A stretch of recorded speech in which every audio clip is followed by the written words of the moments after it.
अस्सलामुअलैकुम। शरीफ फैमिली को अहम तरीन पैगाम पहुंचा दिया गया। वो कौन सा पैगाम है आज की वीडियो में आपको बताएंगे, लेकिन तफसील में जाने से पहले आपको बताता चलूं कि आप देख रहे हैं अपनी दुनिया टीवी। वीडियो को व्हाट्सएप, फेसबुक और दीगर सोशल मीडिया पेज जरूर शेयर करें। लाइक करने के साथ साथ हमारे चैनल को भी सब्सक्राइब करें और साथ में घंटी के निशान को दबाना मत भूलें।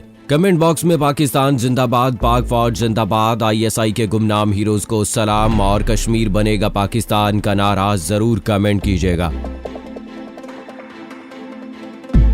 दोस्तों, आजकल मुस्लिम लीग नून के एक रहनुमा की कुछ बाअसर अफराद बाशमूल एक रिटायर्ड बूढ़े शख्स के साथ गाड़ी छिन रही है। इनके राब्तों के मुतालिक पार्टी की आला क़यादत को भी इल्म है, लेकिन उन्हें भी इस पर कोई एतराज नहीं है। इस रहनुमा ने दोनों फ्रीकैन के दरमियान राब्ते का काम किया है। तौसी के मामले पर इनकी बात को अहमियत दी गई थी, लेकिन कोई लोगों बशमूल इनकी अपनी ही पार्टी के लोगों को इन पर शक था कि वो जरूरत से कुछ ज्यादा ही कर रहे हैं। चंद हफ्ते पहले उन्होंने अपनी पार्टी की आला क़यादत को लंदन में एक अहम पैगाम दिया था, जिसमें मुस्लिम लीग नून के लिए इक़्तिदार में शराकत की बात शामिल थी। पार्टी के बाअसर हलकों के साथ राब्तों की बात नई नहीं है। नवाज शरीफ जब अडयाला जेल में थे तो उस वक्त उन्होंने एक इंतहाई बाअसर शख्स का इस्तकबाल किया था। चौधरी शुगर मिल्स केस में मरियम नवाज की गिरफ्तारी के वक्त इसी शख्सियत ने एक मर्तबा उनसे मुलाकात की थी और साथ ही टेलीफोन पर भी गुफ्तगू की थी।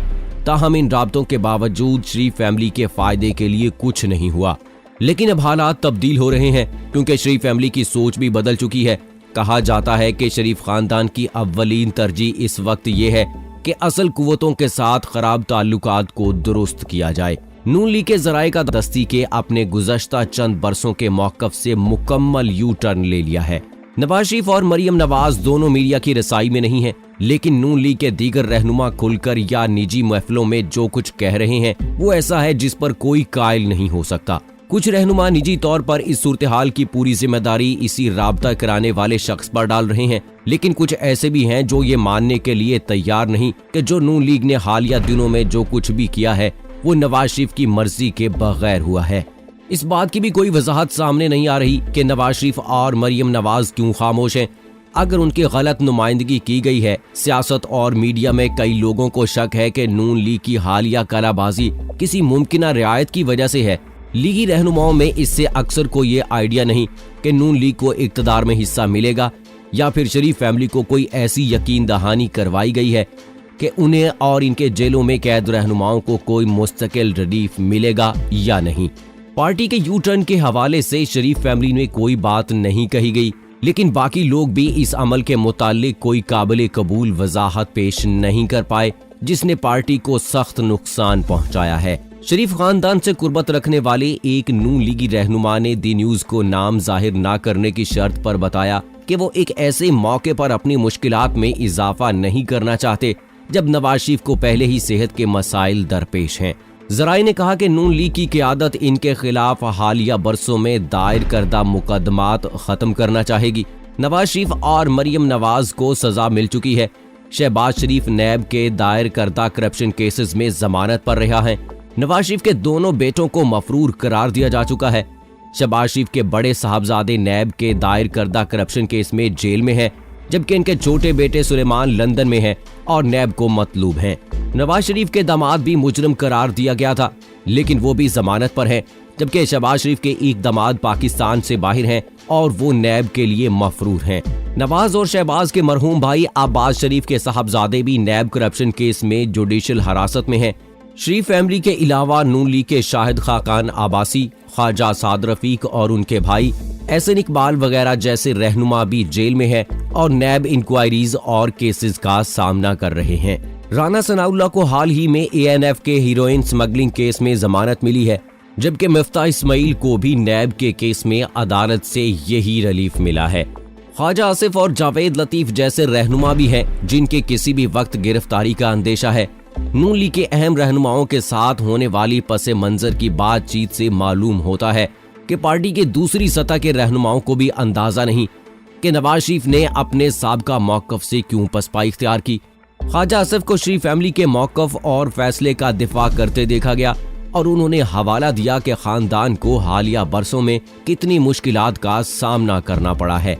लेकिन कई लोग ऐसे हैं जो इस सूरत हाल से परेशान हैं, जिनमें वो लोग भी हैं जो फिल वक्त नैब की हिरासत में हैं या फिर जुडिशल हिरासत में हैं। दूसरी जानिब इस बात को मानने में कोई बाक नहीं कि जो कुछ मुस्लिम लीग नून ने गुज़श्ता दिनों पार्लियामेंट में किया, इससे वोट के तकद्दुस का बयानिया जमीन बोस हो गया है। जो कुछ हुआ इससे सिविल सुप्रीमेसी का पर्दा चाक हो गया और जो ढोल मुस्लिम लीग नून ने कई बरसों पीटा था वो बीच चौराहे में ही फट गया।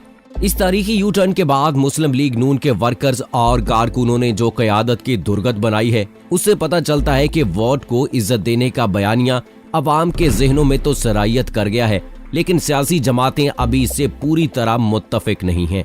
इस पर बहुत बात हो चुकी है कि नवाज शरीफ ने सब कुछ जानते बूझते ये कदम क्यों उठाया है, इससे सिविल सुप्रीमेसी को कितना नुकसान पहुंचा है और अब वोट की इज्जत कैसे मट्टी में मिली। मैं इस पर मजीद बात नहीं करना चाहता। इस शर्मनाक फैसले को किसी तरह मसलहत का लुबादा नहीं पहनाना चाहता। ये जो हुआ है जमहूरियत की रूह से ऐन गलत हुआ है। इसके मुजम्मरात आने वाली नस्लें भुगतेंगी। मैं सिर्फ इस सवाल के जवाब की तलाश में हूँ कि नवाज शरीफ ने जानते बूझते हुए ऐसा क्यों किया।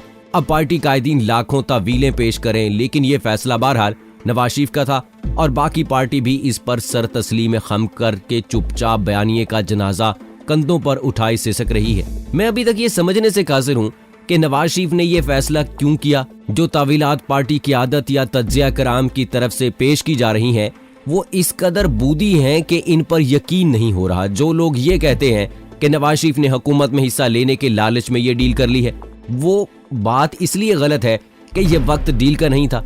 डील का वक्त इलेक्शन से पहले था और अगर इस वक्त इसी तरह की सोच रखी जाती तो आज नवाज शरीफ की ही हुकूमत होती। डील का वक्त वो था जब बेगम कलसूम नवाज शदीद अलील थी और नवाज शरीफ पर जोर डाला जा रहा था कि वो किसी तरह लंदन रुक जाएं, लेकिन उस वक्त भी नवाज शरीफ डील से मुनकर रहे। अब तो मौजूदा हुकूमत की नाकिस कारकर्दगी और नाअहलियत खुलकर सामने आ रही थी। अब तो पीटीआई की सपोर्टर आहो बका कर रहे थे। तो ऐसे में जब मुखालिफ खुद ही जेरे दाम आ रहा था तो इस इकदाम की क्या जरूरत थी। जो मुबस्सिरीन ये बताते हैं कि मरियम नवाज की मुश्किलात ने नवाज शरीफ को इस फैसले पर मजबूर किया, वो भी गलत है। इसलिए कि हमने देखा है मरियम नवाज जब से सियासी मंजरनामे पर आई हैं, वो नवाज शरीफ की कमजोरी नहीं ताकत बनी है। नवाज शरीफ के बयानिए का बोझ उन्होंने अपने कांधे पर उठाया है और बाप के साथ हमेशा हम रकाब रही हैं। ये कहना दुरुस्त है कि मरियम नवाज ने एक कदम आगे बढ़कर नवाज शरीफ के बयानिए को तकवीयत दी है। तो फिर सवाल ये पैदा होता है कि ऐसी दलेर बेटी के होते हुए इतना बुज़दिलाना फैसला क्यों किया गया। जो लोग ये कहते हैं कि पार्टी नवाज शरीफ के साथ नहीं थी, वो भी गलत है। इसलिए कि शहबाज शरीफ का तर्ज सियासत चाहे कुछ भी हो, वो नवाज शरीफ का हुक्म अब भी टाल नहीं सकते। ख्वाजा आसिफ और राना सनाउल्लाह जैसे लोगों से नवाज शरीफ के ताल्लुकात निसफ सदी से ज्यादा पुराने हैं। ये लोग अगर चाहें भी तो नवाज शरीफ को धोखा नहीं दे सकते। उनके लिए आज भी सियासत की महराज नवाज शरीफ की ताईद है। तो ऐसे लोगों के होते हुए वोट की इज्जत को खाक में क्यों मिलाया गया। जो तज्जियाकार ये कहते हैं कि नून लीग में मौजूदा डील ग्रुप नवाज शरीफ पर हावी हो गया, वो इस लिहाज से गलत हैं कि इस तरह का ग्रुप हमेशा से नून लीग का हिस्सा रहा है। नवाज शरीफ इनसे अपने मिजाज के मुताबिक निमटते रहे हैं। वो जिद्दी आदमी है, अगर अपनी जिद पर आ जाएं तो फिर किसी की नहीं सुनते। मुबैना डील ग्रुप नवाज शरीफ पर कभी हावी नहीं हो सका। पार्टी में हतमी फैसला हमेशा नवाज शरीफ का ही रहा है। जो लोग ये कहते हैं कि नवाज शरीफ अपने साथियों के मसाइब की वजह से मजबूर हो गए, वो इस तरह गलत है कि उन्हें शाहिद खाकान और साद रफीक जैसे दलेर साथी मिले हैं जो अपने मकसद पर डटे रहने के लिए पैदा हुए हैं। इनको ना जेल खौफजदा करती है, ना मसाइब से वो परेशान होते हैं।